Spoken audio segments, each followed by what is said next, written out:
streaming bidez seitzen dezuenei. Euskeraz talentua gara.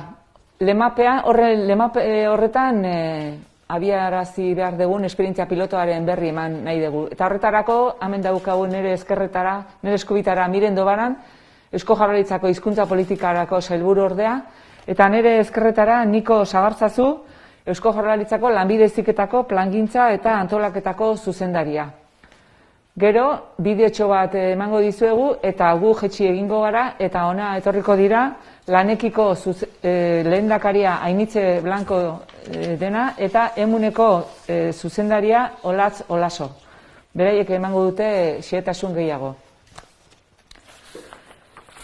Aurkeztu nahi dugun egitasmoa, esan deten bezala euskeraz talentua gara da eta laun munduan jauzi bat eman nahi dugu. Irutzen zaigu, 40 urte hauetan euskeraren erabilerak prozesu horrek eman duen bilakaerak ja eskatzen duela lan munduan ere jauzi bat egitea. Aurreko ikasturtean, 1100 enpresetan, 1500 ikaslek euskeraz egin zituzten bere praktikaldia edo duala. Eta handitu egin nahi dugu enpresa horien kopurua eta ikasle horien kopurua. Izan ere, geroz eta ikasle gehiago baititugu euskeraz egiten dutenak lanbide heziketa. Horregatik, ikasle horiei da nahi, aukera bat eman nahi diegu lan mundura sartzen direnean euskeraz egiteko bere lehenengoa hartu emana lan munduarekin. Eta gainera, nahi duguna da enpresei beraien autodiagnostikorako tresna bat eman. Autodiagnostiko bat egiteko egitasmo bat daukagu eta emaitzen arabera beraiek ikusiko dute nun dagoen enpresa horren bere buruan nun dauden eta zer lan egin behar duten euskeraz salto bat emateko. Esan duten bezala, nahi duguna da ikasleek euskeraz egin duten hezkuntzaren ibilbidea modu naturalean, enpresetan sartzen direnean, modu naturalean seitu dezaten euskeraz ere lanean.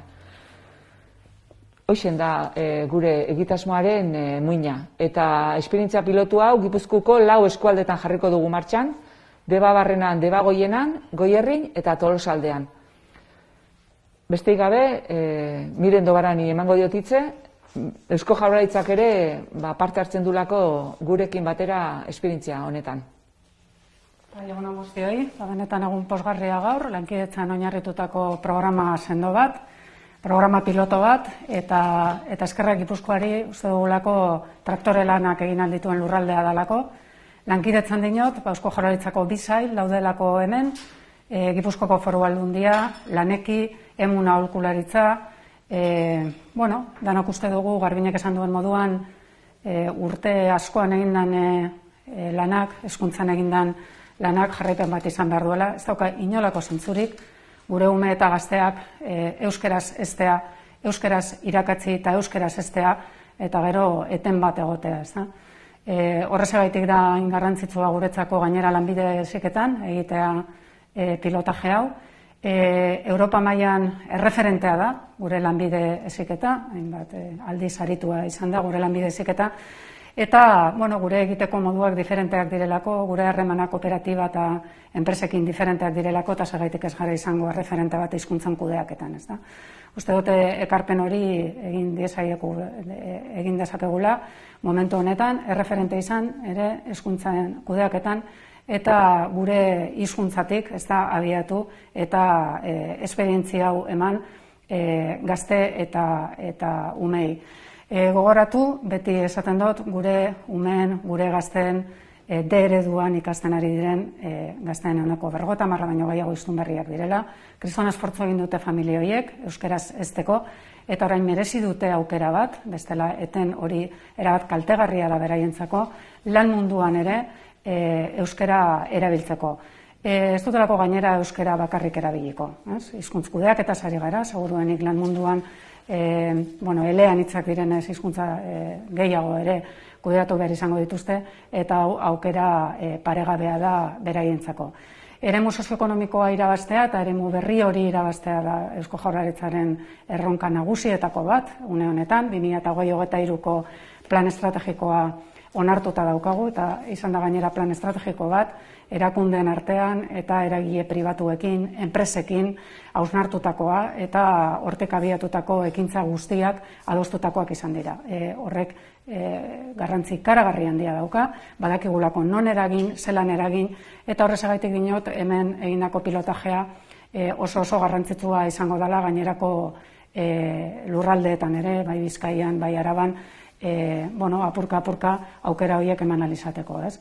Lanbide heziketa eta lan dual hori eta praktikak oso nik uste dut importanteak izango direla, eta gero bai kooperatibetan eta bai enpresetan ere oso esperientzia eta praktika onak ditugu, badakigu zelan egin hori, eta helburua izango da egoera soziolinguistiko diferenteetako enpresa eta kooperatibetan ere plan estrategikoaren bitartez martxan jartzea programa piloto berriak eta aukera ematea, uste dugulako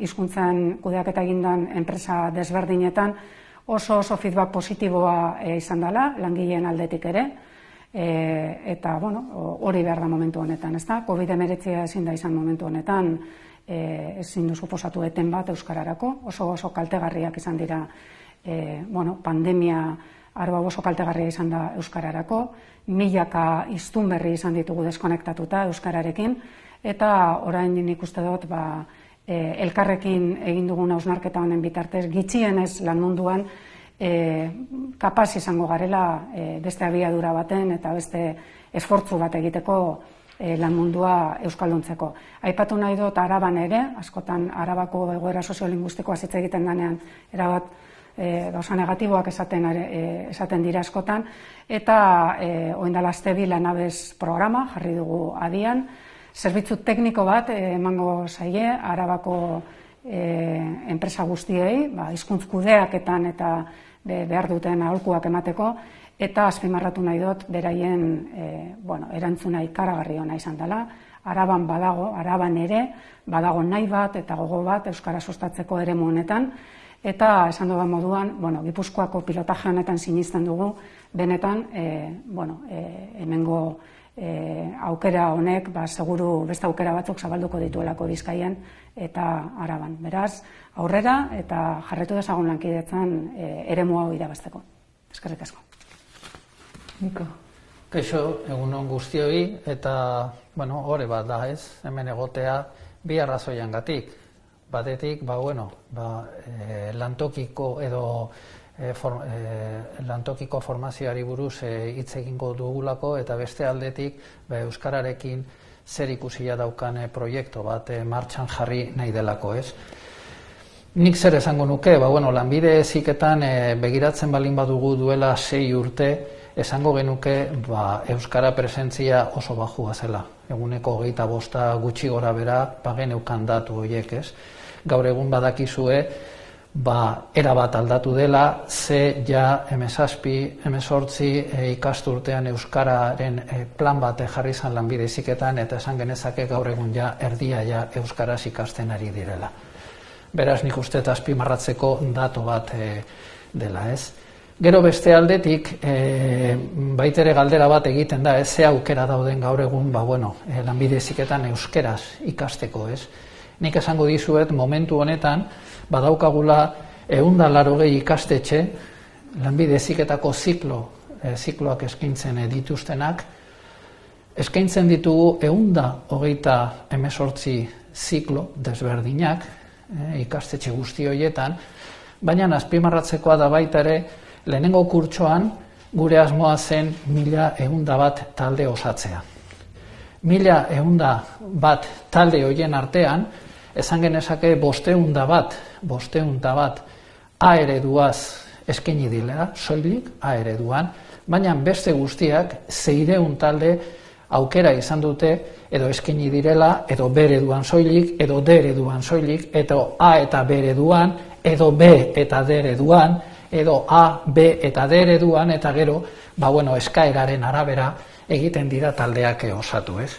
Momentu honetan, esan genezake, lanbide heziketan ia 18.000 ikasle euskeraz ikasten ari direla, euskeraz, horrek esan nahi du, datorren ikasturtean, bigarren kurtsoan daudenean, ze aukera izango dugun, ikasle horiek nahi edo posible, edo balin baliteke, euskeraz egitea bere lantokiko prestakuntza edo duala, ez?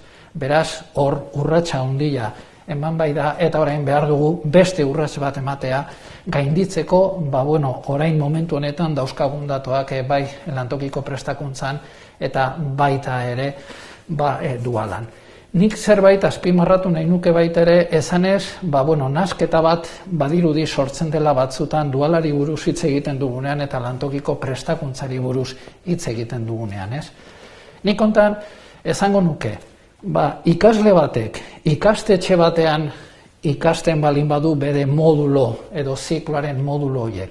Eta gero, egonaldi bat enpresetan balin badauka, hori duala da.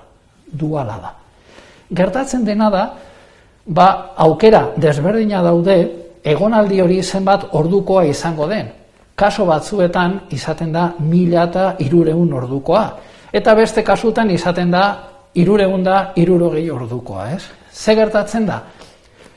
Kopuru total horietatik edo guztizko kopuru horretatik, esan genezake, badaudela kopuru bat 360 ordukoa derrigorrezkoak direnak ze kurrikuluman sartuta daude.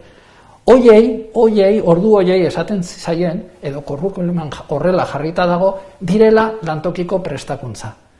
Baina nik esango nuke, dena duala dela. Gaur egun dualari buruz hitz egin beharko dugu soilik. Eta gero, dualaren barruan, nahi balin badugu, bereiztu genezake, esan ez, 360 ordu horiek dira lantokiko prestakuntza ze kurrikuluman horrela jartzen du, ez? Baina nik uste dualari buruz hitz egin behar dugula ze lanbide heziketan, oso ezarrita dago, esan ez, ikastetxean egonaldi bat, enpresetan beste egonaldi bat. Eta beraz, ea lortzen dugun, proiektu honekin, ikasleen kopurua handitzea. Ikasleen kopurua nahi dut esan, beraiek egiten dutena duala hori euskeraz. Ez da erresa, duela urte asko hasi izan horrelako proiektu edo programa bat, gainaz konkretuki badakite Gipuzkoan izan duzela baita ere, nun azkenean, eta hizkuntzako sailburu ordetza momentu horretan ere izugarrizko laguntza jaso genuen, eta urratsak hortik hasi ziren, eta duela, agian igual, zesango dizuet 10 urte edo gehiago hasi ginela lantokiko prestakuntza euskeraz egiteko aukera hori ematen. Beraz, suerte hon eta animo guzti hori, bakoitzak gure laguntza hor jarriko dugu, eta ea denon artean lortzen dugun, jarrita dauden erronka horiek. Benetan mila esker. Beraz, enpresa gehiago behar ditugu, ikasle hori edanak beren duala euskeraz egin dezaten, lankidetzan, Miren Dobaranek esan duen bezala. Orain bideo bat ikusiko dugu, eta honei joko dira Initze Blanco eta Olatz Olaso.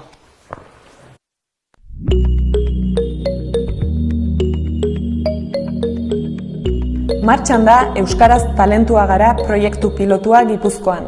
Debagoiena, Debabarrena, Goierri eta Tolosaldea eskualdeetan. Proiektu integrala da, ikasle, ikastetxe eta lantokiak besarkatzen dituena. Ikasketak euskeraz egin nahi ditut. Orain arte euskeraz ikasi dudanez, lanbide heziketare euskeraz ikasi nahi dut. Nik modulo erdixe euskeraz indet, eta nahiko nuke praktikake euskeraz egitea. Helburua, lantokiko prestakuntza eta duala toki gehiagotara zabaltzea da. Ikasketak euskaraz ditu, eta gustago litzaiguke enpresak laguntzi pixat ikasketak euskarazita. Duala euskeraz egin nahi nuke.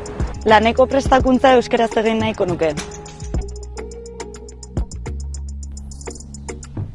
Arloko praktika onak zabalduko dira.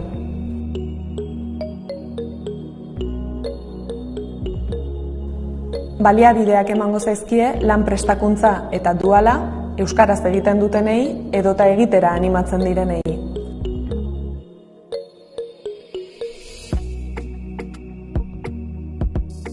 Euskaraz lan egiteko baliabideak badauzkagu. Horien artean, hiztegi teknikoa, lan-tresna informatikoak euskaraz erabiltzeko aukera edota hizkuntza paisaia euskalduna. Guk bezero elean hitzak ditugu. Horregatik, zerbitzua hizkuntza ezberdinetan ematea aberatsa dela iruditzen zaigu. Horregatik, euskaraz dakiten ikaslea behar ditugu. Ikasleek euskaraz jakitea enpresantzat ona da. Lantokiko prestakuntza eta duala euskaraz egiten duten ikasleek ezagutza berri bat ekartzen dute. Orain arte lana euskaraz egiteko prestatu naiz eta horrela egin nahi dut. Lanean ere euskaraz egin nahi nuke.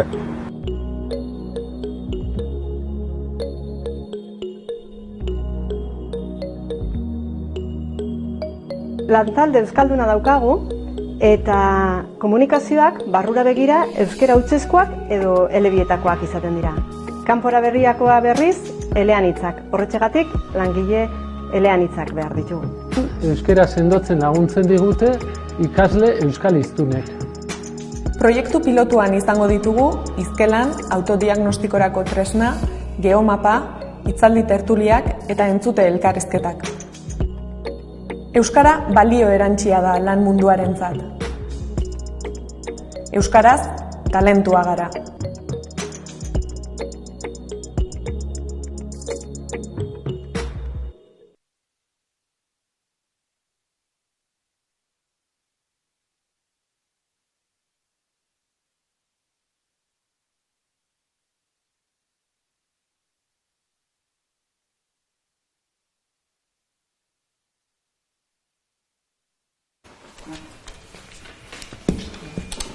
Egunon guztioi.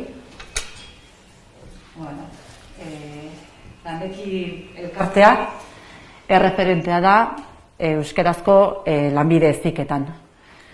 Honetarako baliabideak sortzen ditugu. Bai ikasmaterialak, bai hiztegiak, ikus-entzunezkoak eta abar. Lanekirentzako oso garrantzitsua da bai lantokiko prestakuntza eta bai duala euskaraz egitera. Eta honetarako ere baliabideak sortzen ditugu eta proiektuak ere aurrera eramaten ditugu. Sortzen ditugun baliabideen artean batzuk aipatu ditzazkegu. Adibidez, enpresentzako euskarazko identifikazio txartelak sortu ditugu. Holako txarteltxoak ipintzen ditugu. Bestalde ere ikaslearentzako asebetetze inkestak prestatzen ditugu. Lanbide heziketa eta duala euskaraz egiten duten ikasleentzako diplomak ere sortu ditugu. Lanabes gida bat sortu dugu. Lanabes gida lantokiko prestakuntza eta duala euskaraz egiteko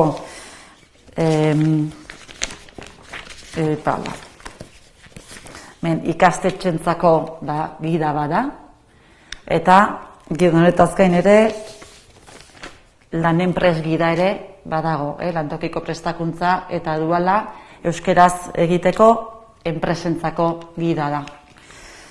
Eta bestalde ere lantokiko prestakuntza eta duala euskaraz egiten duten enpresentzako ere ziurtagiriak sortu ditugu. Besteak beste, horrelako ziurtagiriak. Lantokiko prestakuntza eta duala euskaraz egiteko baliabidez gain ere proiektuak ere lantzen ditugu eta honen adibidea gaur aurkezten ari geran euskaraz talentua gara proiektua. Eta jarraian Olasok eta biok aurkeztuko ditugu proiektu horretan aurrera eramango diren ekintzak.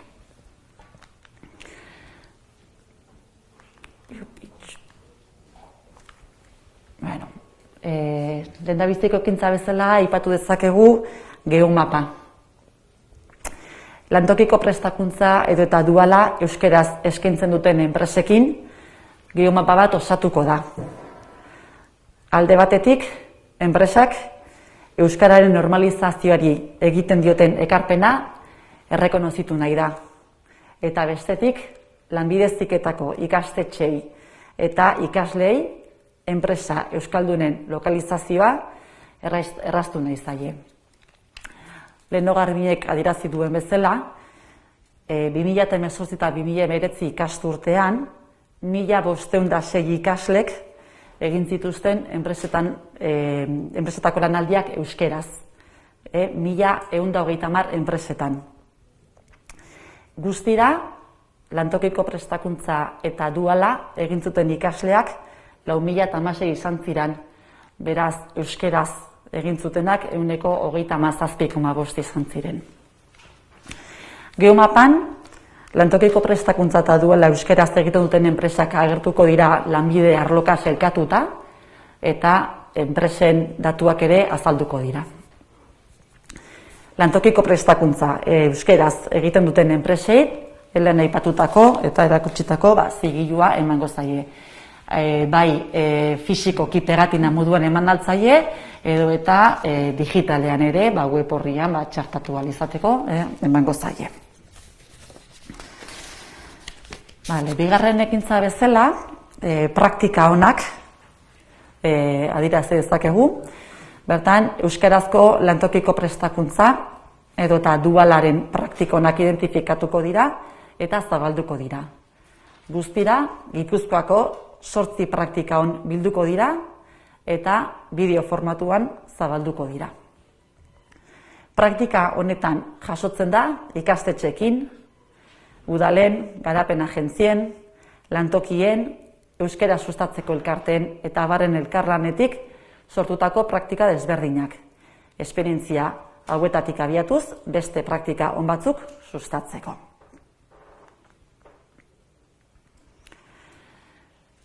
Hizkelan jardunaldia. Hizkelan jardunaldia lanbide heziketa, enpresa, elkarte eta erakundeen zubilanerako ekitaldi oso garrantzitsua da. Elkargune izateaz gain, praktika onak eta ezagutzak partekatzeko leku ere bada. Bihar ospatuko da, hizkelan jardunaldia eta 5. edizioa izango da.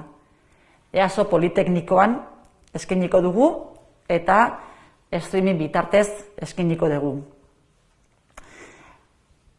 Hizkelan urtez urte indar gehiago hartzen ari da.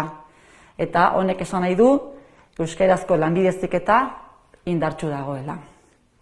Bertan, 140 lagun bilduko gara, streaming bitartez esan bezala. 75 ikastetxetako ordezkari, 10 enpresetako ordezkari, eta 20 elkarte edo eta erakundetako ordezkari inguru bilduko gara. Online saioa izango da, eta zuzenean jarraitu ahal izango da, jakinbai.eus webgunean dagoen esteka bitartez albisteak atalean. Bertan, lantokiko prestakuntza edo eta duala euskaraz egin duen enpresa bati eta norbanako bati oroigarri bat emango diogu. Orain, olatzek adieraziko dizue, hitzaldi tertuliak ekintza. Egunon, hainitzek pixkat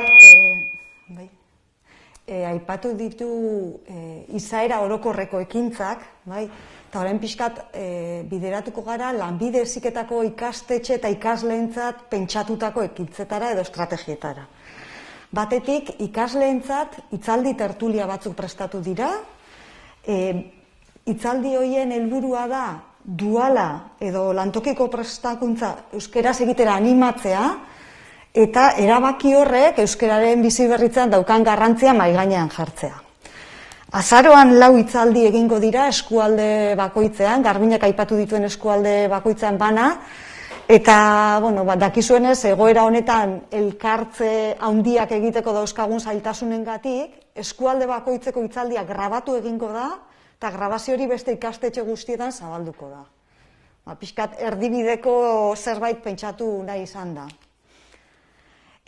Lanbide heziketako ikastetxe eta ikaslei, hitzaldi tertulia horiez gain, horren indarra areagotzeko komunikazio kanpaina bat egingo da, eta hainitzek aipatuko digu.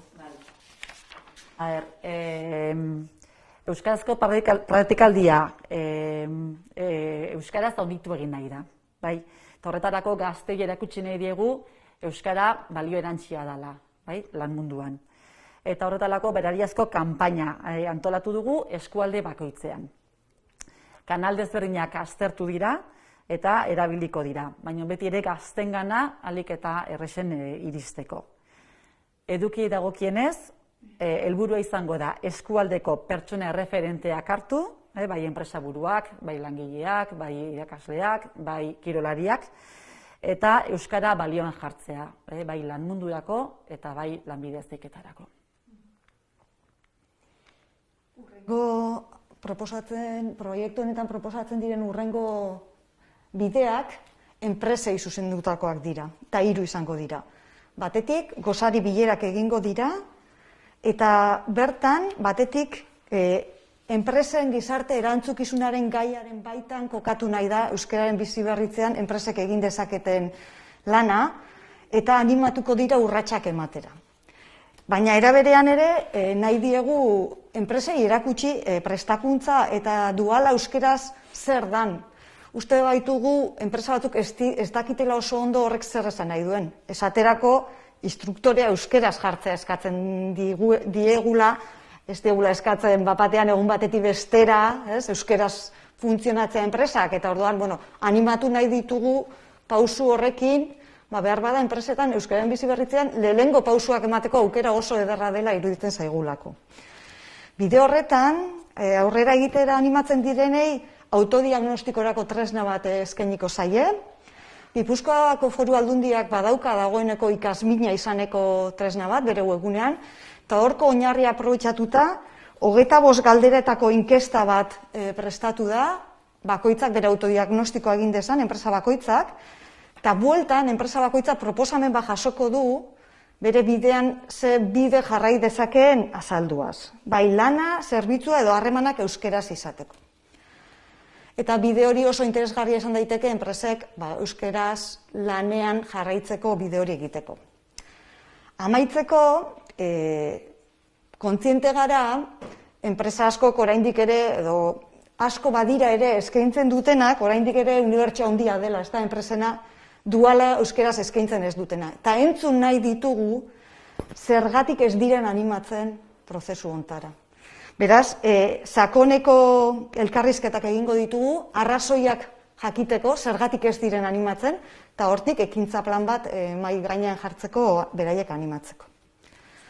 Hauek izango dira ildo nagusiak, proiektu honenak, pixkat bukatzeko edo amaiera emateko azpimarratu nahiko nuke, emunetik behintzat, igual Mirenek hasieran esan duenarekin konektatuta, oso garrantzitsua dela lanbide heziketak dualea momentu horretan bidegurutze oso importante badela. Hezkuntza eta lana elkartzen diren bidegurutze hori. Eta oso garrantzitsua dela pauso horretan, hizkuntzari dagokionez lehen pausoak ematea. Eta uste dut, olako bidegurutze baten plazer badela elkartu garen guztiok, laneki erreferente moduan lanbide heziketan, administraziotik bai Gipuzkoako Foru Aldundia eta Jaurlaritzako bi sailburu ordetza egotea hemen, eta guretako emunetik lan mundu euskalduntzeko bidean izugarrizko zirrikitu ona dela enpresak ere euskeraz beraien bidea egiteko.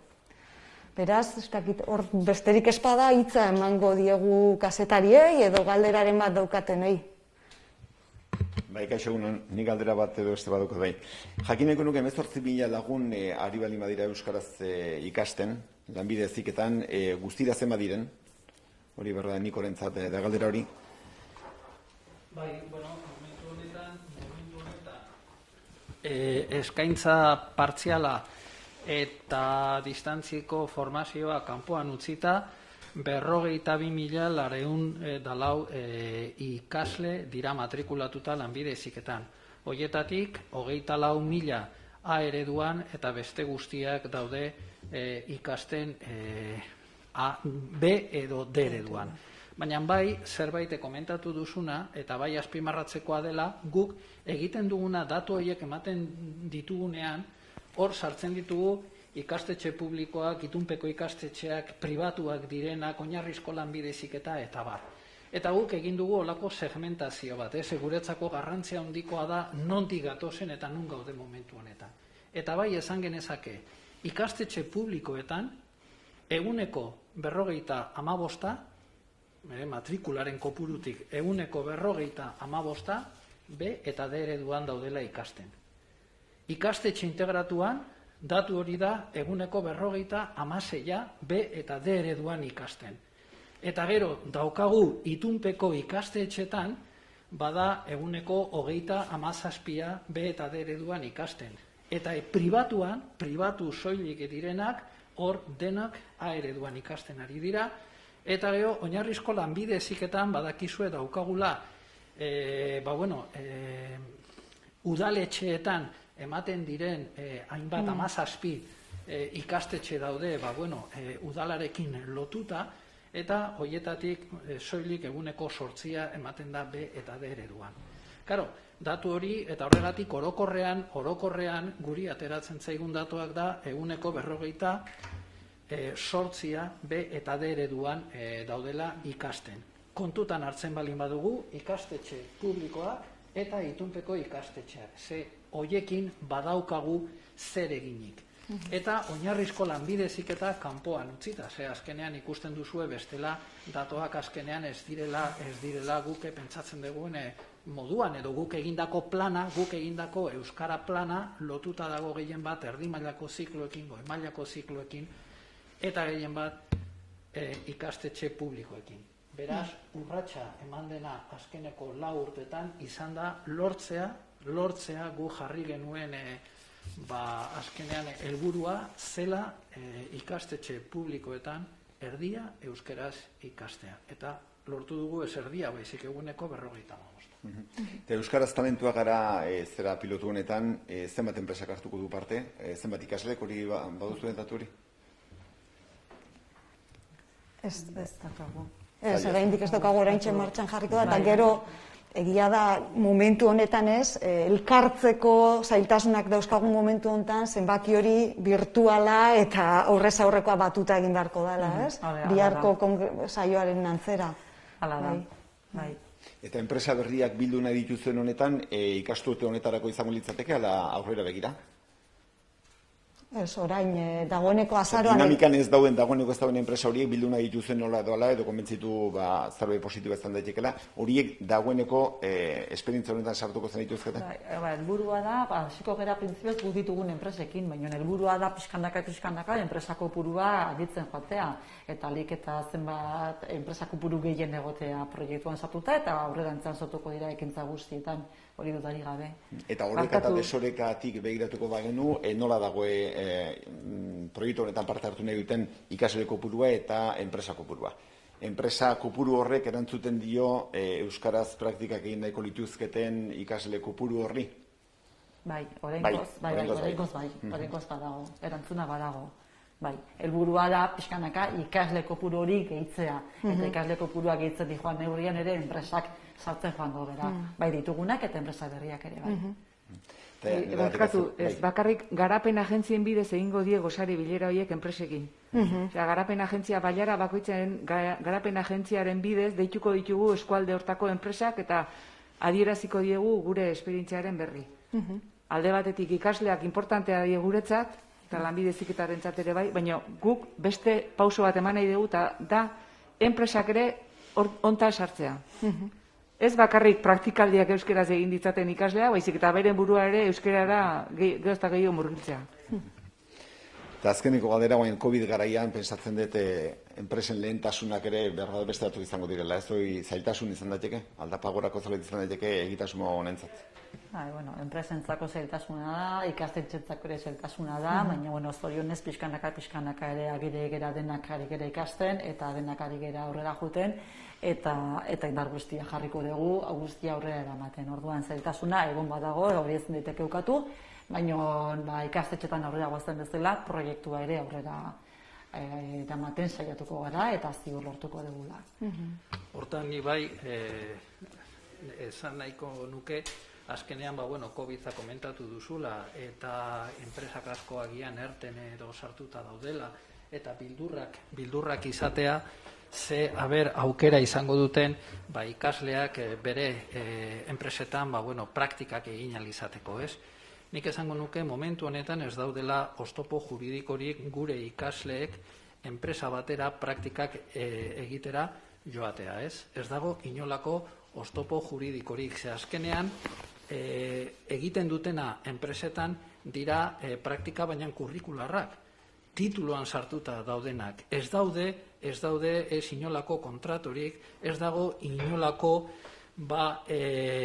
hitzarmenik edo langile bezala izango zen, ez ikasleak dira.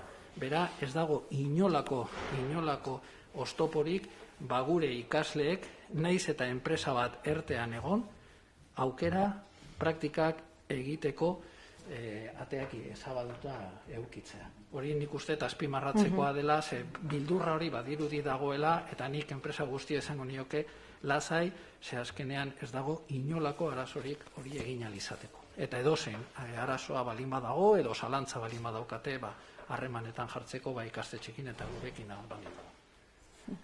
Ikasle gainago gotxua azaldu dira orain arte, eta prest daude, eta ikastetxetan ere neurriak eta ondo barneratutak dituzte, eta zentzu horretan ez dago oztopoa derek gizartean dagoena izan litzateke, baina gehiago ez. Eta zorionez, lanketa handia egin da horren inguruan, eta bide honetik baztela esan daiteke. Jaurlaritza badago pentsatzen aitortza Miren, mikroa... Jaurlaritza, pentsatzen ari gara aitortza berezi bat egitea enpresa hauei, jakintaz ez zailtasun dagoen, eta naiz eta bikain eta beste ziurtagiri batzuk izan, aitortza berezi bat, hizkuntza kudeaketan aurrera pausuak emateagaitik eta gure ikasle hauek hartzeagaitik, ez? Azkenean instruktoreak bilatu behar dituzte, formatu behar dira, esfortzu bat da, baina aitortza hori egin nahi zaie enpresei. Aurrera emango ditugu zetasunak.